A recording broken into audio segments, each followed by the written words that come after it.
connect and collaborate about how we can help support our student athletes. And the way this session came about is through some of our previous 3CSN wayfinding sessions. We've had some folks on the calls that have been folks, especially on some of the counseling calls, folks who have been in a role of supporting student athletes. And it came to my mind that I'm not currently an athletic counselor. I was an athletic counselor for a very short period of time at Pierce College.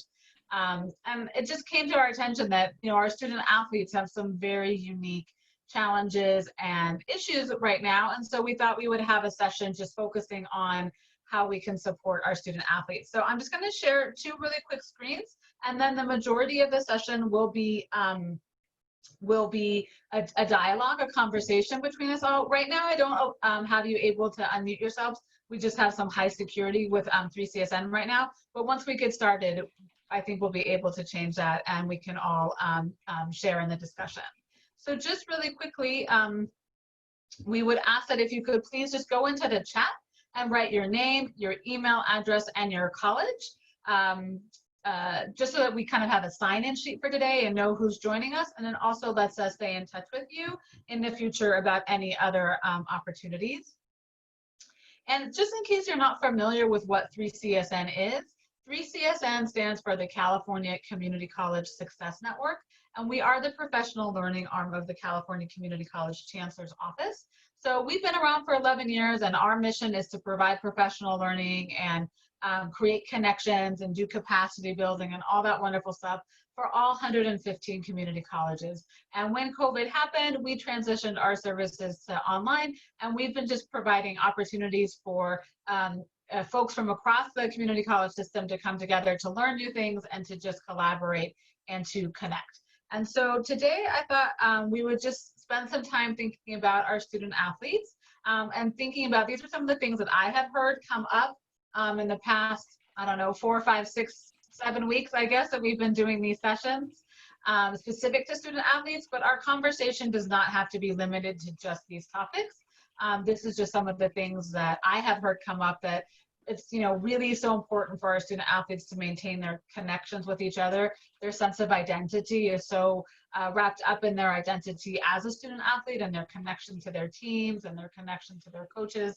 And how do we help maintain that in this digital environment, especially going into the fall, and if we are going to be online for the fall, how we can keep our students focused on the academic portions and motivated on the academic portions. For many of our student athletes, the opportunity to participate in the athletics is a big motivating force for participating in the academics. So how can we get them to see that right now is maybe a time that they can focus on the academics, bank some units, bring up that GPA, or do whatever it is they need to do to eventually help them with maintaining eligibility in the future.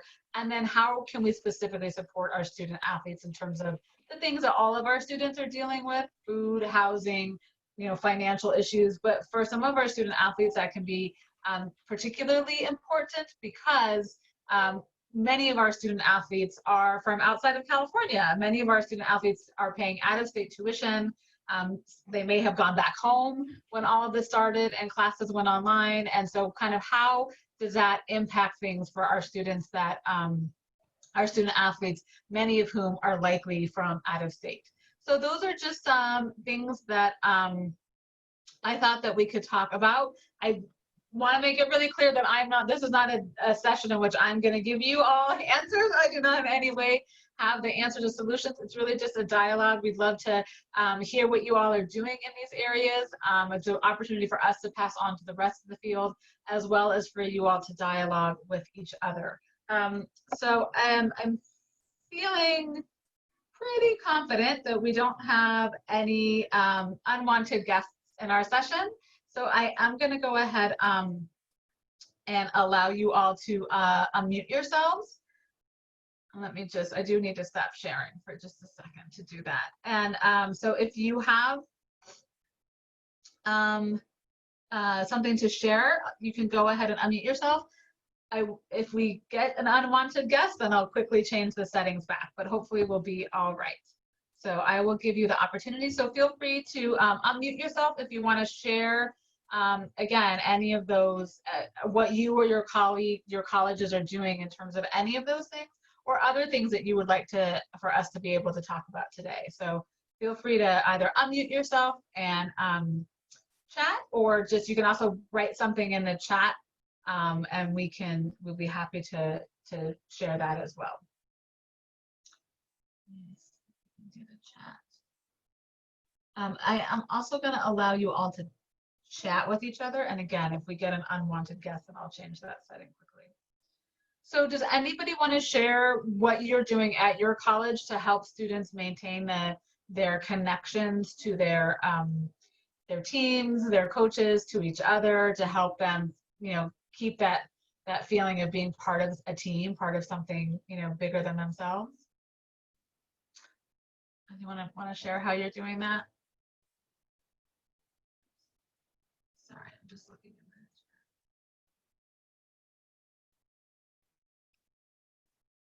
that. And also, if you could just write in the chat, sorry, your name, your email address, and your college.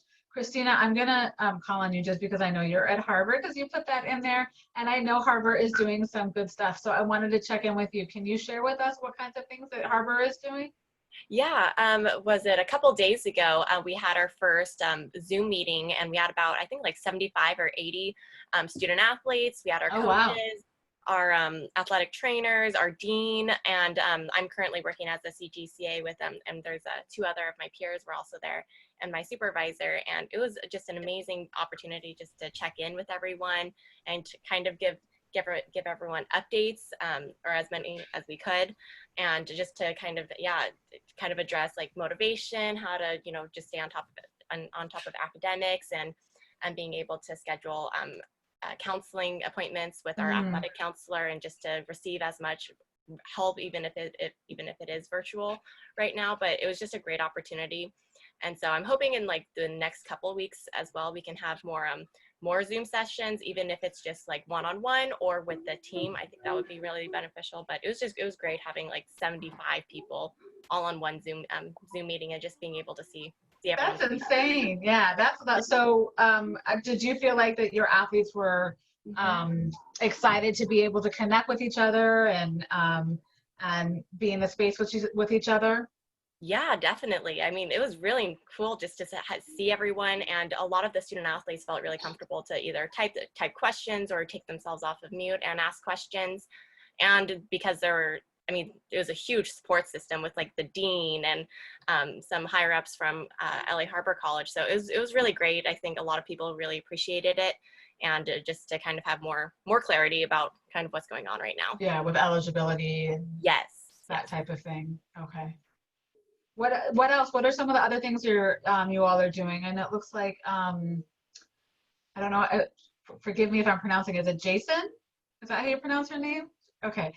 Jason mentioned that they're just communicating regularly regarding classes, physical activities, just sort of doing a lot of check-ins and making sure that people are okay. Jason, are you hearing from students like kind of common concerns they're having, or challenges that they're experiencing, or anything that you guys are struggling to kind of support students with? Can you guys hear me? Yes. All right, perfect. Yes, because I had troubles with unmuting myself. No, but yeah, just like Christina was mentioning, we are reaching out to our student athletes regarding what she mentioned, everything right now, which is pretty awesome.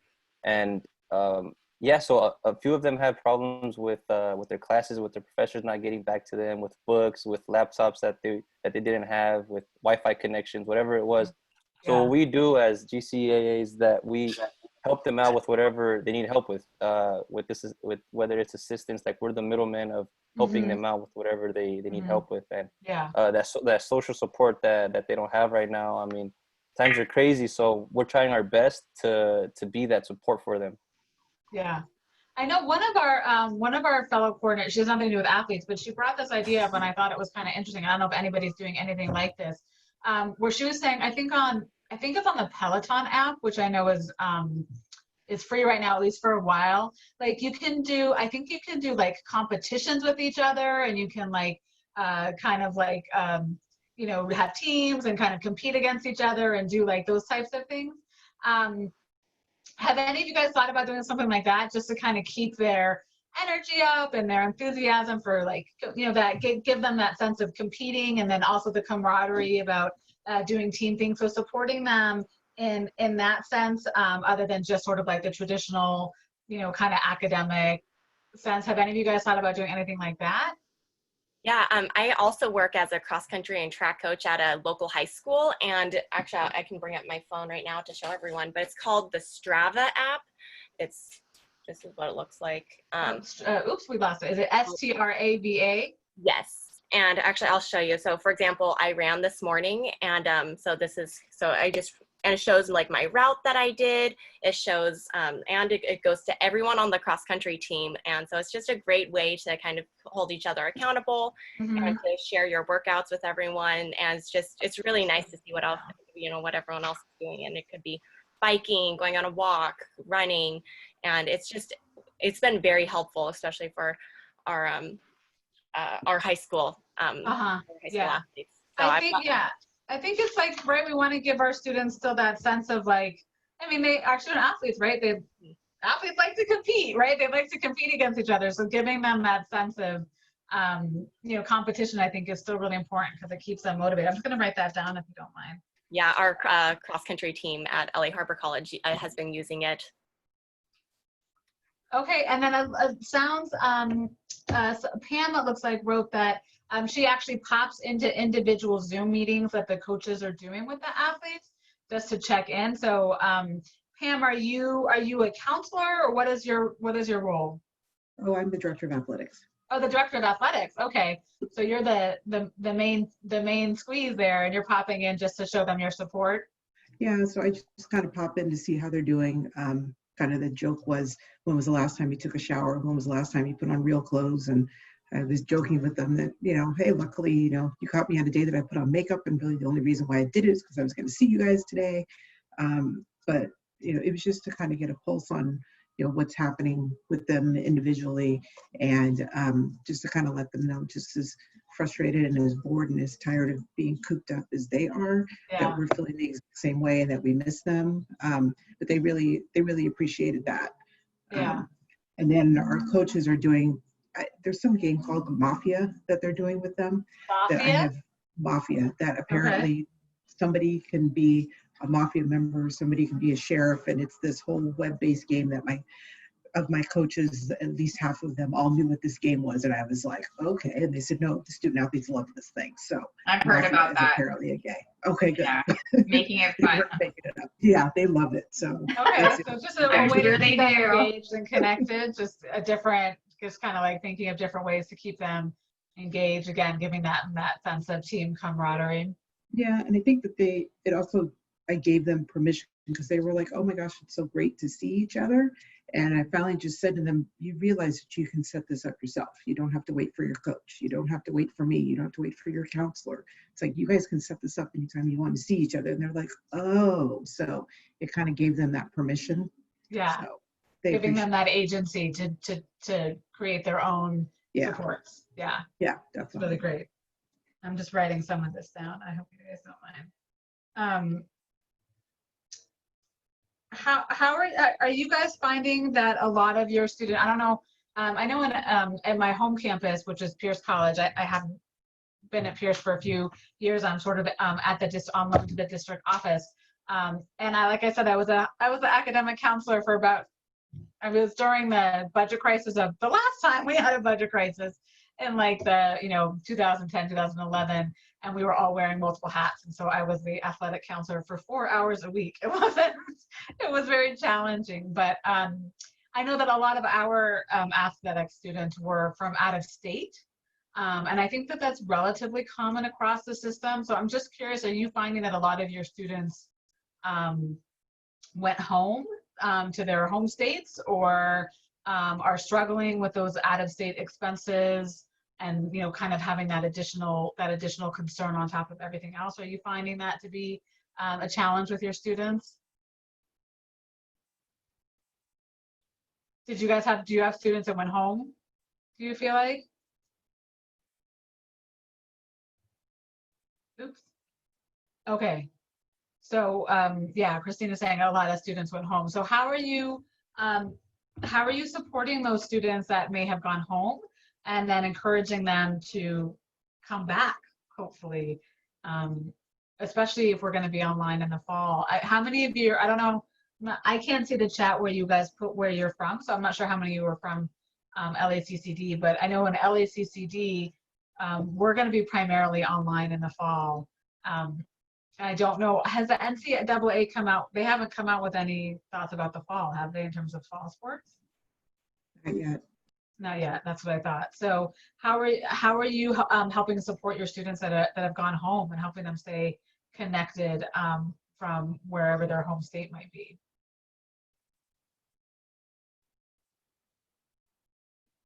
Oops, sorry, I'm trying to. Oh, there's Pam. Hi, Pam. Now we can see your lovely face. And Pam, what college are you from? I'm trying to look in the background. Clovis Community College. It's up near Clovis. Fresno. Okay, great. Thank you, Clovis. And actually, since I can't see where you all are from, do you mind just quickly unmuting yourselves and telling me? Leslie, I know where you're from. Tiffany, I think I know where you're from. Is it Lior? Lior, what college are you from? LA City College. They just City, started okay. the soccer team, so I'm the women's coach. The women's soccer coach. Mhm. Okay, great. Thank you for joining us. And what about Michael? What college are you from? Oops, we're getting somebody else. I'm from Santa Barbara City College. Santa Barbara City. Yeah. Has Santa Barbara made any decisions about fall, Michael? Not yet. We're still debating. I know our summer is going to go online, and I think our fall is probably 90% sure we're going to go online. Yeah. And do you have a lot of out-of-state athletes as well? We do have a lot of out-of-state athletes. I know a lot went home after all this happened. I actually was in communication with one the other night. That because he went home, he has a lot of issues with his family and being, he was from Virginia, so he's way back east. Yeah. So just trying to stay, on his core stuff. And, we were fortunate that we had emergency withdrawal put in place early on. So, we're in finals week right now, and he was trying to get his emergency withdrawal taken care of now because he's going to fail 3 out of his 6 classes. Yeah. So, that's a common thing with a lot of our out-of-state athletes. Yeah. So. Yeah, and with the emergency withdrawal, they also can get the money back, right? If they're paying that out-of-state tuition, so that's a good thing for them. Which is huge for our out-of-state guys. Yeah, absolutely. Or student athletes. So. Yeah. No, we were. We experienced that same. I mean, I know the athletes that I worked with. A lot of them intentionally left their home state, one, to pursue athletics, but also because maybe their home environment wasn't the most supportive for them. And so now they're going back to that home environment and trying to maintain that connection to their studies and to their, keeping that motivation and all of that in maybe a not ideal home environment. Right. So let's see, Leslie, great. So Leslie says that her CGCAs are representing on this meeting. So thank you so much for that. Yeah, so that's one of the things that we've been trying to communicate to our students for sure is that EW, and especially for our out-of-state students, that they can get that tuition returned to them. And that, can really help them at this time if they're struggling financially with those expenses. So I think that that's something that's really important that we think about for those out-of-state students, is helping them get that processed. And then in terms of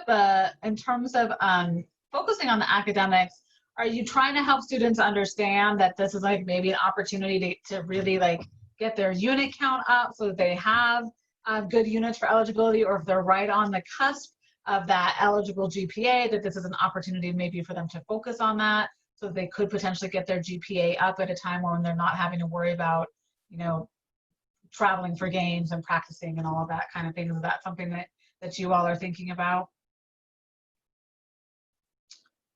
Tiffany, it looks like you've unmuted yourself. Did you have something that you wanted to share? Yeah, I've been sharing with a lot of my athletes, like think of this time as like you're injured. And when you're injured, when you have an injury and you can't play, you try to do all the little things. So if you aren't strong with your left hand. This is the time to be strong with your left hand. And the same thing goes for academics.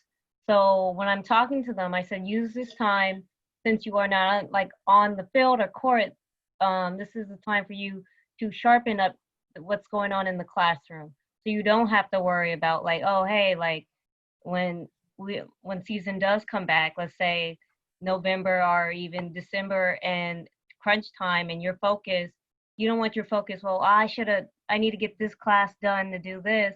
This is the perfect time that, I would tell them to stack the units to, like I said, treat this like you're injured, because this is your time to grow and prepare yourself for the future.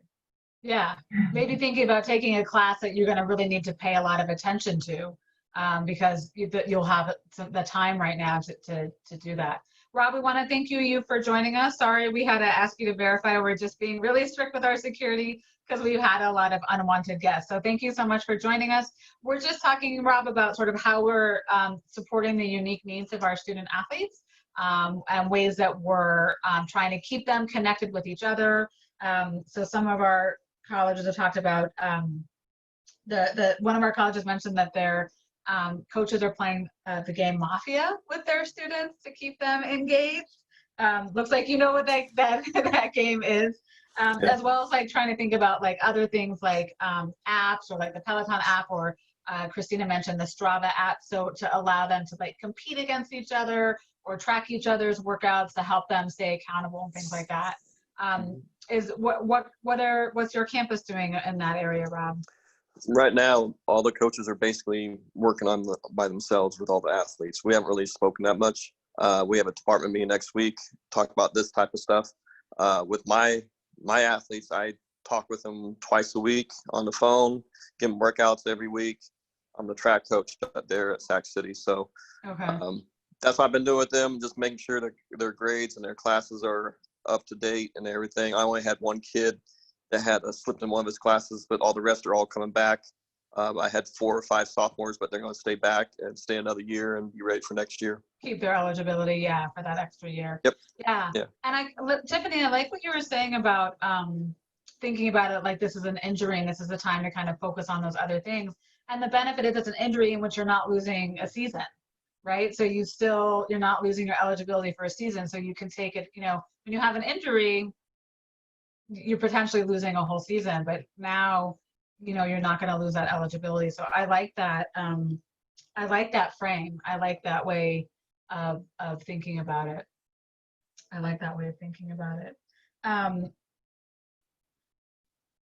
What other kinds of things so it sounds like you're kind of working one-on-one, Rob, like you're just sort of focusing just on your athletes and thinking about them. Do you have a lot of out-of-state athletes, or maybe with track, are they mostly in-state? They're mostly in-state. I have a few people from Southern California, a few from, almost the tip of California.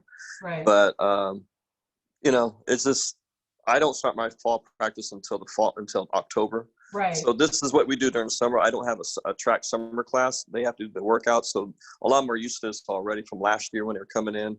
So I just, like I said, I like the idea of having an injury, like a red shirt, working through this and everything. And that's what I did with my last day of practice. I said, this is what we're going to go through. We're not coming back. Just treat this, keep on doing what we're doing. And each week I go, hey, we're supposed to be at this track meet. We're supposed to be doing this. Right. Just keep them up and everything, and then be ready for the fall. That's what I told them. I said, use this as a redshirt year. You get a year back. My freshman is helping them out. I said, hey, you can transfer after next year if you want and have 3 years, 4-year school. So I'm turning those things into a positive, keep it to a positive. A lot of coaches I'm dealing with right now are all negative.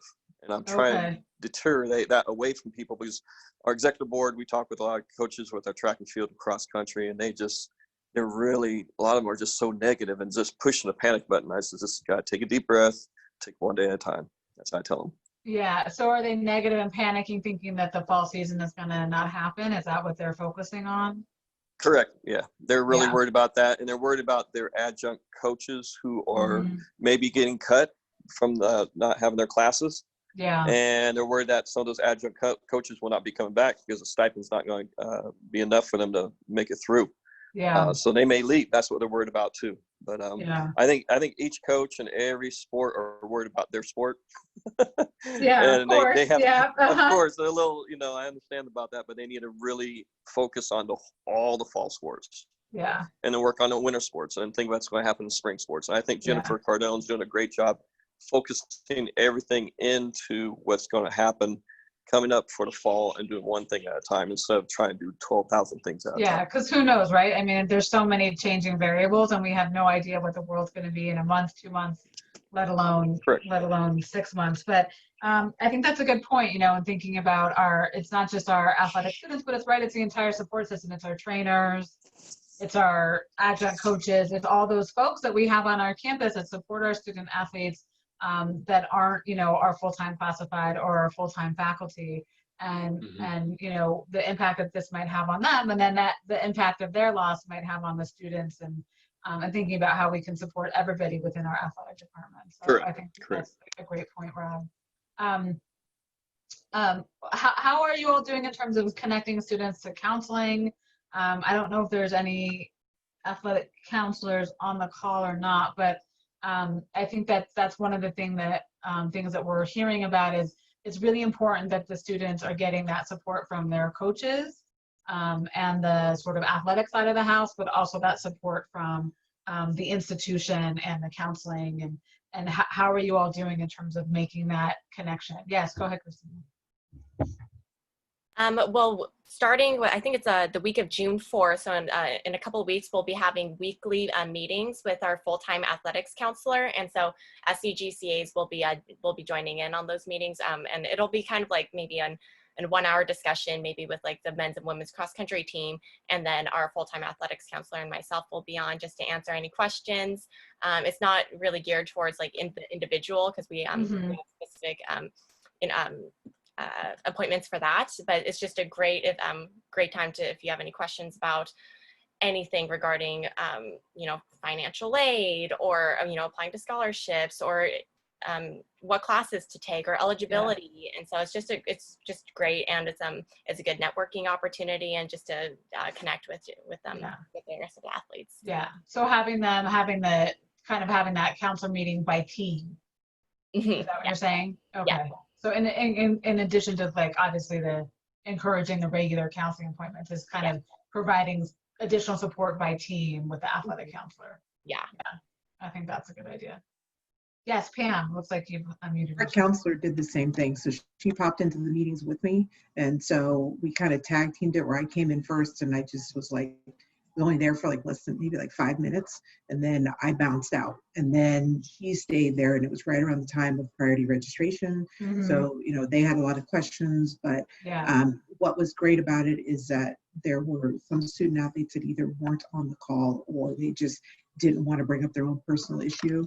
And so we went back to the coaches and said, talk to the student athletes, what's going on? They need to get in. And if they're struggling with the class or they're having some issues, tell them to talk to our counselor. And like shortly thereafter, it was like they all started contacting her. And it was like, I just need to talk to somebody about this class. And I mean, the general consensus was my instructors, they don't understand the fact that we're all taking all these different classes. They keep making all these deadline dates all at the same time. And so I think it was just us kind of coming in and tag teaming, her staying in there a while, like, Christina's talking about where you hit them by team, and then it just kind of opens up the gates at that point. They remember that they can still talk to you and they can still stop by. Yeah. So it's just kind of opening it up to let them know that. Yeah. Yeah. And I think they're more likely to attend if it's communicated as this is a team event, right? This is something that we're doing as a team rather than saying, meet with the athletic counselor. They may not think that might not be like what they're wanting to do, but if it's like, hey, come to a team meeting, right? That's what they want to do, and then the bait and switch, and then the counselor is there. But I think that any way that that works within in-person athletics too. I mean, all the time, right? We anytime we can do things through the team or through the coach, we get a better response from the students, because that's sort of, again, a lot of our student athletes, their identities are very much wrapped up in their team and with their coach, and that's important. That's part of why sports are sports. But we can also sort of use that to our advantage to help to reach out to students and make sure that they are accessing all the resources that they're eligible for. And making sure that they know that they have all these connections. And so I think doing it kind of by team is a great way to do that. Michael, did you have something that you wanted to add to that? No, I was just trying to get the video going. Oh, okay. Well, Yeah. nice to see you. We're good. Yeah, nice to see you too. Well, I'm sorry, what campus were you from, did you say? Santa Barbara City College? Santa Barbara City, right, Yeah. Santa Barbara Yeah. City, yeah. And then Colin, I don't think we've heard from you, Colin. What campus are you from, or if you're still on the call? I apologize. Kind of multitasking here, so I apologize. No need to, we're always multitasking. No Yeah, need to no, apologize. Thank you for putting this together. We're just always looking for new ideas and come up with different strategies that we can somehow use with our athletes right now. So we continue to do a lot, like Pam. Obviously, Pam, you're killing it there too. Being able to get involved in there. We did the same thing. The advantage of being a little bit smaller school, we only have 10 programs, so we were able to bring all our resources. The one thing with this, we had a lot of great momentum coming over the last few years with the support that we have for our athletes. The one thing that got ripped apart was the support system.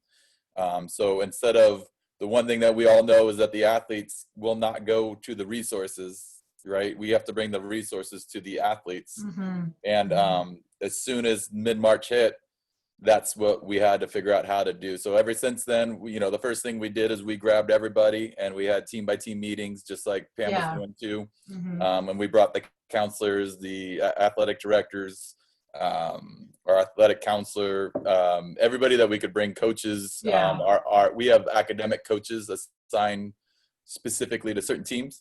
Oh, so they were on nice. the call too. And then just really all we're trying to show with that is that we're all in this together and we're all here still. We haven't gone anywhere. And so we just continue to find ways to make sure we're able to bring those resources to the athletes. And that's what we keep doing, is just trying new ways, study hall hours that we just put up on Zoom. If nobody attends, nobody attends. If 15 people attend, they're able to at least be together. So trying to somehow keep that going. That's actually something that my colleague is doing, not necessarily even for her athletic students, but for her students, her students in her class in general, is she was on the call, but I think she just got off. Is like she calls it a community hour, but kind of that same thing of the combined study hall or the community hour, just sort of like an informal place where they can come and be together and get help on classes. And I know like a lot of our student athletes often take similar classes too. So if you there's any way you can do any data mining with your IR team and kind of figure out like across all of your athletes what might be their kind of some overlapping classes that they're taking, and maybe this is more something for the summer or the fall, but kind of having dedicated study hours for those common classes that a lot of student athletes are taking, I think is another way to help keep them connected on that academic side. And if you have like those academic coaches, that's great, that could be in there, or tutors that maybe are assigned or anything like that. I think that that's something that we're finding helpful for our students in our Promise program too. Anytime you have like that cohort of students, any ways that you can get them to connect with each other. Colin, do you have a lot of out-of-state students in you said you have 10 teams. That's a fair number of teams. Yeah, it's not common. I think we only have 3 or 4 that's even outside of recruiting area. So they're all local. Yeah. Okay. I think, I don't know, maybe that's a more, a Southern, I don't know. I feel like in our district, in LACCD, we have a ton of out-of-state students, but I think it's more popular like in the, the quote unquote bigger sports like football and basketball, I think, and baseball. I think we get a lot of out-of-state students. So I think that's one of our really big challenges. Yeah, I think I like having that study hall hours. What are you guys even starting to think about fall? Like one of our things that we're thinking about in our program is how to make students who are starting in the fall, how to get them to sort of integrate and connect with the existing students. Because as I mentioned, we have decided at LACCD, we are going to be essentially online with a very few exceptions. And so thinking about, all that work that you do to sort of integrate the new people into the team, how have you thought about how you might be doing that for the fall if you are online, or is that getting too far ahead? I think that's kind of where we are. I just had a meeting with a lot of my academic folks today. We're trying to figure out, I mean, simple things all the way back from like, how are you going to do grade checks if we're fully online, right? I mean, just dealing with those kind of things. But so what we're trying to figure out is using our current resources and building a culture before we even get to the first day. So when we do our student athlete orientation, more than likely it's going to be a Zoom meeting. So how do we do those so that we kind of build that culture so they know how to use the learning center, how they use the resources, how to connect with one another, instead of just saying our learning center is here and we go through it, because we don't have that ability anymore. There's a strong potential that even if we're practicing, that if classes are, because we're still going both directions in our district, Los Rios, we are either, we're right now we are on ground with a lot of it moved online with the ability for every class to go remote. So if we're planning, you have to plan for the remote side, and then hopefully we're normal on our own resources. But I think that's the one thing that we're trying to figure out is how do you ensure that the student athletes that are coming on that potentially aren't want to be practicing with one another except for through Zoom and things. How do you make sure right from the get-go that they understand, A, the expectations have not changed, and B, you have the support here. But I think the biggest issue with all of us, and especially our student athletes, is the social emotional support. And you're trying to figure out how to connect that with all of us, specifically to the athletic counselor. So these are the challenges, and that's why you reach out and you kind of pick from everybody to see what works at some other colleges and see if it works for us. Yeah. Anybody else, have you thought about that fall integration or how you might do that in terms of bringing on new students into the mix? Yes, Christina, go ahead. Well, I'm not a part of like the recruiting process right now, but our cross country and track coach at LA Harbor College has, because I'm working as a CGCAA, so I'm kind of like the liaison between everyone. So he's been sending me all of the recruits that will be coming in the fall, and I've been following up with more of the academic side and telling them more about registration, sending them information regarding academic counseling appointments to kind of, to have more of like the academic side of, rather than purely athletics. Right. So I think that's really helped just because they have a little bit more of insight with how fall and summer registration will look. Yeah, absolutely. I mean, there's so many different angles to think about it from, right? There's the academic side, the classes, getting them in the right classes, plus then also, like you said, the socio-emotional support, the financial support, and especially, I mean, I suppose, part of the other thing is if you do have out-of-state students and we are going to be online again, that's a big expense for students, to pay the out-of-state tuition, and I think that probably becomes an issue for the colleges that have those out-of-state students in their programs.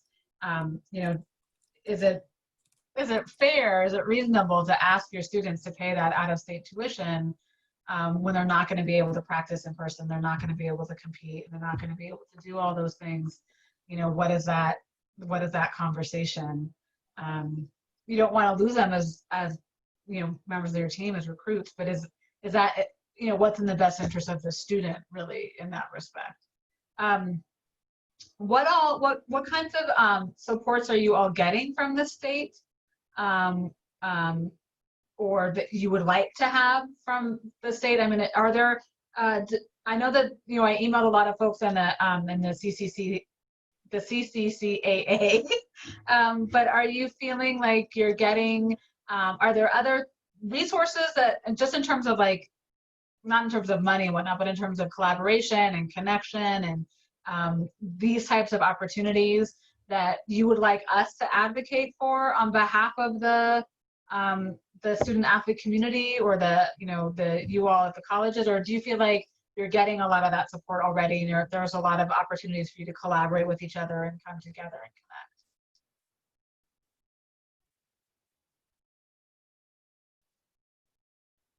connect? Any thoughts on that? I mean, this is totally me asking, just as me, Joanna. This is not like we won't call you out in any way and say like, well, this person said they're not. I'm just saying we're just asking if there's anything that we can, any way that we can sort of help if there's help to be had, if there's help needed there. Because we just, as 3CSN, we feel so strongly in the need to come together and connect. That's what this wayfinding series is. But we won't continue to exist in the same way after the spring semester. So we also want to make sure that there are ways that different communities have opportunities to come together and collaborate.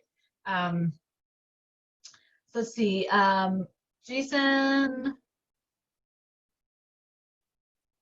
Yeah, so yeah, you're recruiting for summer league and don't know if there's going to be summer ball. So it's kind of hard to recruit for something that you don't know if it's going to exist, right? My guess is, well, I don't know. They're talking about having summer Major League Baseball, but yeah, it's challenging. Yeah, go ahead, Pam. I was just going to say, I feel like the reason why everybody pauses is because we don't know what's happening. And so we're all just kind of like, we're waiting. And I think that I know our conference has done a good job of getting all of us conference ADs together regularly.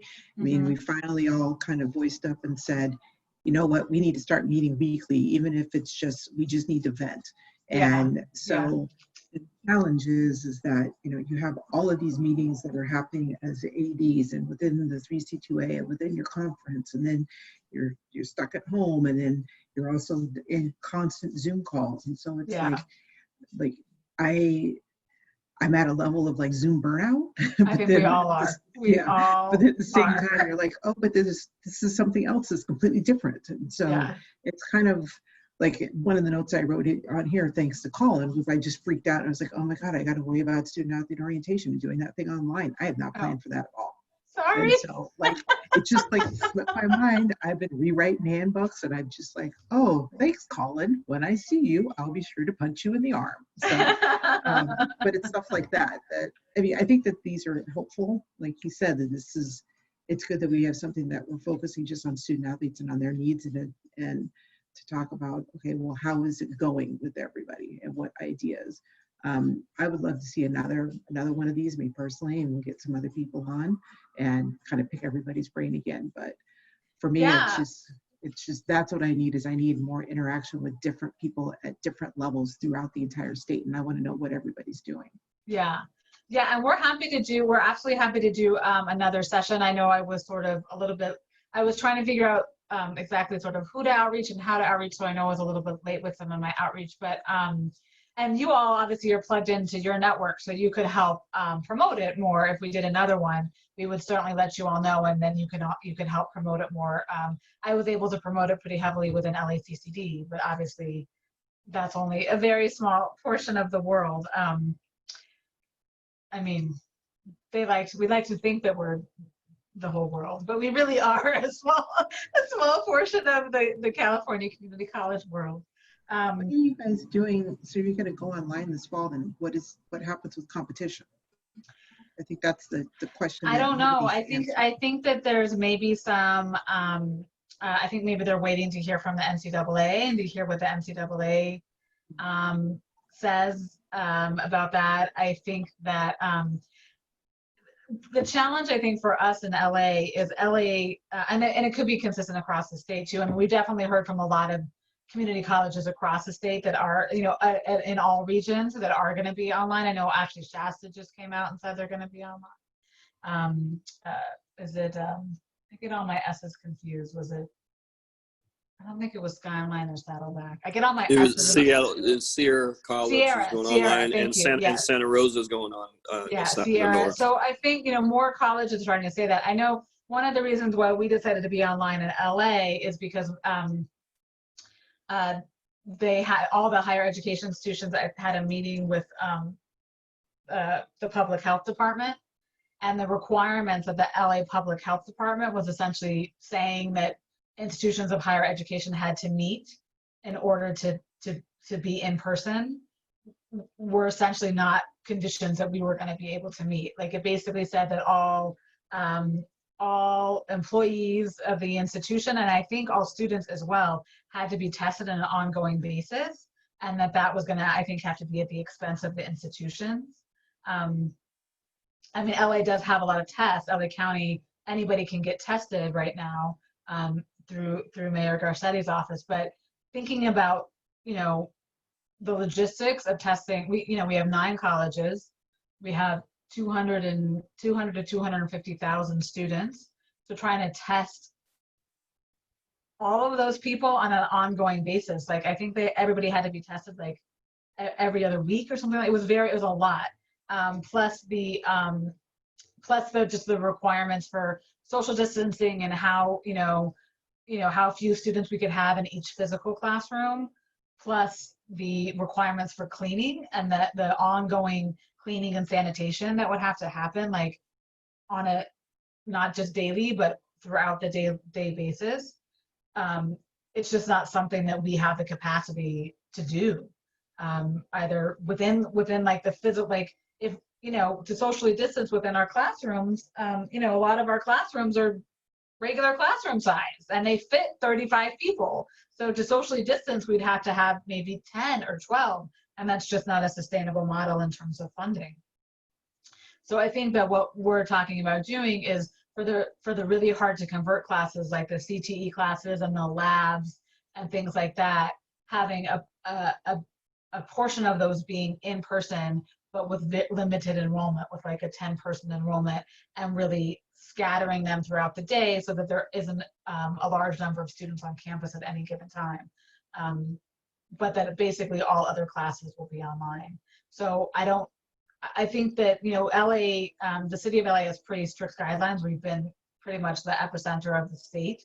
So we have pretty strict guidelines. So I don't even know if they will let people practice, especially in any kind of contact sport. Track, you could potentially maybe socially distance, I guess, but baseball and basketball, baseball is obviously a spring sport, but in terms of like summer ball or, basketball in the fall, or soccer, right? You can't really socially distance in those sports. So I'm not sure what it's going to look like. Have you heard anything, Lior? So the one thing at LACC, we don't technically have an AD, but the person that I guess I've been in contact with has said the possibility of, having maybe 6 or 7 of the athletes on the field at a time and doing smaller sessions, and the other half of the team maybe be in the gym and they're doing a workout and then they just switch kind of thing. And what about actual competition? And I've really heard nothing, to be honest. It's a matter of, maybe. It depends on where we are a week from now, a month from now. Everything's going to change. The one thing I was going to ask is, obviously, being a soccer person, I've been keeping up with all the soccer leagues throughout Europe. And I know, for instance, Germany is going to bring their soccer back starting next week. Yeah. Okay. Is that something that is at all being considered and looked at, seeing how they're doing it to bring it to our campuses and kind of applying it on somewhat of a form like that? Like, I'm sure that they've got to be doing something. If their country is okay with it, they've got to do something, right? Is that something that we could copy? Yeah, I'm sure it is. I'm sure, Europe has been ahead of us in a lot of ways. And I think that as responsible states start to open up, they are looking to Europe and to Asia for ideas on how they've done that. Like, I know that salon owners have been looking to Asia and Europe on how they've reopened safely. So I think we definitely can. I think what is going to be interesting to see is, I think, what kind of variation there's going to be throughout the state and how much the governor has like a uniform policy, because I think that for like Fresno or for Santa Barbara or for Sacramento, it might be a different situation than it is for LA, just because LA has been such a major epicenter in California. And so I don't know, what does that mean? Does that mean that other colleges can compete, but LA City or LA County colleges can't compete? And then it's not just in terms of our state. I think there's also that regional disparity. So what is the NCAA going to say in terms of some states or some conferences might feel like they can safely compete, and other states or other conferences feel like they can't safely compete? And I don't know what that looks like in terms of any kind. It was very hard on our students, but in some ways the NCAA just coming out and saying there are no spring sports. That made it easy because it was just uniform everywhere and everybody's dealing with the same thing. And I don't know if they're going to do the same thing for the fall. And without that, I don't know if the state of California is going to say there's no spring, there's no fall sports. I think it really, who knows? I think really quick is Rob. I think right now we're not going to know anything until probably middle of June, Yeah. almost to end of June. So I think a lot of people just need to take a deep breath and kind of wait, have some type of ideas, different type of schedules. I know that's what they're working at the CCCA office. Mm-hmm. And I know they're meeting, but I think we just need to be patient and kind of waiting Yeah. to see what's going to happen, because they could say no sports, you Yeah. know, or they could say, no, we're going to start later. But right now we don't know until I would say middle to the end of June. Yeah, I think there's just so many unknowns right now. There are just so many variables. And I think, you know, obviously everybody's safety is of utmost importance, but like Rob mentioned earlier, right, there's also these other components to think about, which is our support staff and all of the folks at the institutions that help support our athletic programs and what that means for them, both in terms of keeping them safe, but also in terms of keeping them employed. So I think that there's just a lot of variables. So we're basically just about at time. We do have to finish at 12:55 just to allow the next session to start. But I want to say thank you so much to all of you who have joined. Hopefully I think this session we may have actually asked you to register for it when you clicked on the link. We're playing with some things. We've been really heavily Zoom bombed in the last week and a half. Some group of young anarchists, I don't know what they are, some young ne'er-do-wells with too much time on their hands found our website, and they've been making it their mission the last week and a half to torment us. So we've had to really increase our security settings and whatnot. So I think maybe we have found a way to do it. So I think we do have all your information, or hopefully you put in the chat to Keelan your name and your email address. And we definitely maybe will plan for another one of these in a few weeks, or maybe like in early June, something like that. And we'll communicate that to you all, and you can share that with your networks, because we'd love to be just a way to help connect everybody and think about these things, and think about how we can support our institutions, but also our student athletes and the their really specific needs. But I loved hearing your guys' ideas about having that team by team work. I'm now really curious. I feel like I have to now Google Mafia and see what that is, because I have to admit I don't know what it is. So I'm very curious to see what it is now, and maybe it's something that because I think a lot of it in the same way that our student athletes are cohorted students, so are our EOPS students, right? And so are our Promise students. And I think a lot of the same kinds of things that can work with from group to group to keep our students engaged and connected with each other and engaged to their academics. So I think there's a lot that we can learn from others in terms of that aspect, that socio-emotional and just sort of affective domain connection. That's sort of like human nature. So I'm definitely curious to look for that. But I wish you all well. I thank you so much for joining us today. My email address, it's really easy. I'll type it in the chat, but it's really easy. It's just my name at 3CSN. I can't type and talk at the same time. Sorry. Joanna at 3csn.org. So please feel free to reach out to me just if you want to chat, or if you want to come up with some other ways for us to collaborate with you all, or to collaborate with the CCCAA.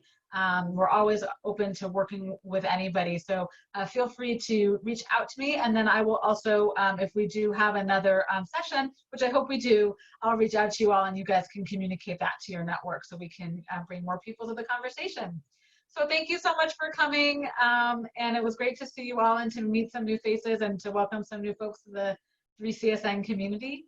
And 3csn.org has all of our other wayfinding sessions if you're interested in seeing what else we're offering. So thank you so much. Take care, everybody. Say hi to your students for us. Thank you. Thank you. Thank you.